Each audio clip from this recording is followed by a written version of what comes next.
Hello friends, இன்னைக்கு நம்ம என்ன செய்ய போறோம்னா முள்ளங்கி பொரியல் தான். பாருங்க, அடுப்பத்தை வச்சாச்சு, ஒரு வானல் வச்சிருக்கோம். கொஞ்ச தான் எண்ணெய் சேர்த்துக்கலாம். வாங்க நம்ம இப்ப முள்ளங்கி பொரியலுக்கு என்னென்ன தேவைன்னு பாத்துக்கலாம். இங்க பாருங்க, முள்ளங்கி நல்லா சின்ன சின்னதா 2 முள்ளங்கி எடுத்து சீவி சின்ன சின்னதா கட் பண்ணி வச்சிருக்கோம். வெங்காயம் ஒன்னே ஒண்ணு, அதுவும் சின்னதா கட் பண்ணிருக்கோம். கருவேப்பிலை, கொத்தமல்லி தழை,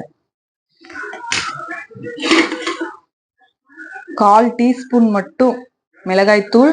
இதுக்கு ரொம்ப முக்கியமா தேவையானது கறி மசால், அது 1 ஸ்பூன் எடுத்து வச்சிருக்கோம். வாங்க இப்ப செய்யலாம். பாருங்க, நம்ம எண்ணெய் சூடேறிடுச்சு, கடுகு போட்டுக்கலாம். கடுகு பொரிஞ்சதும் பெரிய வெங்காயம், அதோட கருவேப்பிலையும் சேர்த்துக்கோங்க.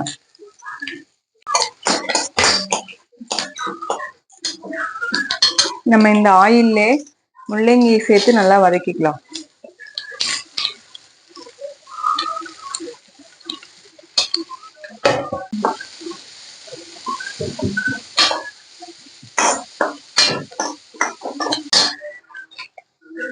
நம்ம இப்ப இதோட கொஞ்சம் மஞ்சத்தூள், நம்ம எடுத்து வச்சிருக்கோம் இல்லையா மிளகாய் தூளும் கறி மசாலாவும், அது இதோட சேர்த்துக்கலாம். சேர்த்துட்டு நல்லா கிண்டி விட்டு கொஞ்ச நாள் நம்ம தண்ணி தெளிச்சு வேக விடணும். லைட்டா கொஞ்ச நாள் இப்படி தண்ணி எடுத்து தெளிச்சுக்கோங்க. நிறைய ஊத்த தேவையில்ல, ஏன்னா நம்ம முள்ளங்கி வேக வேக அதுல இருந்தே தண்ணி வரும். அதனால கொஞ்ச நாள் மட்டும் தெளிச்சுக்கோங்க.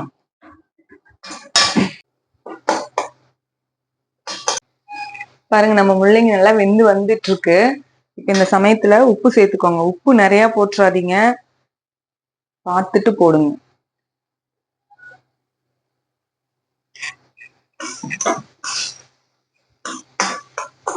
அரை ஸ்பூனுக்கு கம்மியா இருந்தா கூட போதும், 2 முள்ளங்கிக்கு. உங்களுக்கு பத்தலைன்னா சேர்த்துக்கோங்க.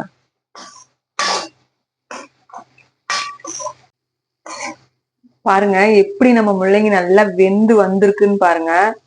முக்கியமா இதுல இந்த முள்ளங்கி செய்யறப்ப அடுப்பை சிம்மில் வச்சு செய்யுங்க. சிம்மில் வச்சு ஒரு 15 மினிட்ஸ் நல்லா வேக விட்டீங்கன்னா தான் இந்த மாதிரி நல்லா வெந்து நம்மளுக்கு கிடைக்கும். நீங்க அதிகமா வச்சு செஞ்சீங்கன்னா அது தண்ணி எல்லாம் சீக்கிரமா ட்ரை ஆயிரும், முள்ளங்கி வேகாது. இப்ப இதோட நம்ம கொத்தமல்லி தலையை தூவி ஒரு 2 மினிட்ஸ் நல்லா கிண்டிட்டு எடுத்து நம்ம ஒயிட் ரைஸோட சாப்பிட்டா நல்லா டேஸ்டா இருக்கும். இதுக்கு நம்மளுக்கு குழம்பு, ரசம் இதெல்லாம் எதுவுமே தேவையில்லை. வெறும் முள்ளங்கி பொரியலோட நம்ம ஒயிட் ரைஸ் சேர்த்து சாப்பிட்டு பாருங்க, நல்லா இருக்கும். ஓகே ஃப்ரெண்ட்ஸ், பாய். நீங்க மறக்காம இந்த முள்ளங்கி பொரியல் செஞ்சு பார்த்துட்டு எப்படி இருக்குன்னு கமெண்ட் பண்ணுங்க. நெக்ஸ்ட் வீடியோல பார்க்கலாம்.